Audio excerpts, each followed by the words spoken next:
আজ থেকে কিছুদিন আগে আমি এই আঙ্গুর বাগানে আসছিলাম, মানে ছাদ বাগান আর কি, ছাদ বাগানে আসছিলাম এবং আঙ্গুর তখন পাকছিল না। আঙ্গুর একটু পরিপুষ্ট হওয়ার জন্য আঙ্গুরের যে মালিক আব্দুর রহমান ভাই অপেক্ষা করতেছিল যে আঙ্গুর পাকলে আমাদেরকে দাওয়াত দিয়ে খাওয়াবে, যে মিষ্টতা যাচাই করার জন্য। তা আজকে আমরা আঙ্গুর কিছুক্ষণ আগে এখান থেকে একটা আঙ্গুর ছিঁড়ছি। আমি এখন খেয়ে দেখাবো আসলে মানে আঙ্গুরের স্বাদটা আসলে কতটুকু। আমি নিজেও জানি না কতটুকু স্বাদ, কারণ আমি এখনো খাইনি।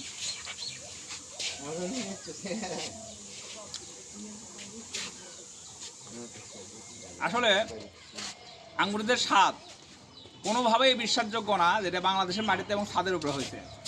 আঙ্গুরের স্বাদ আমাদের এত সুন্দর হয়েছে যে যদি কাউকে না বলে দেওয়া হয় যে এই আঙ্গুরটা খান, তো খেয়ে বলেন তো এটা কোথাকার, সে কখনোই বলবে না সারিয়াকান্দির আন্দুর বাড়িতে এইরকম একটি আঙ্গুর হয়েছে, মনে হয় যে এটা বাহির থেকে আসছে।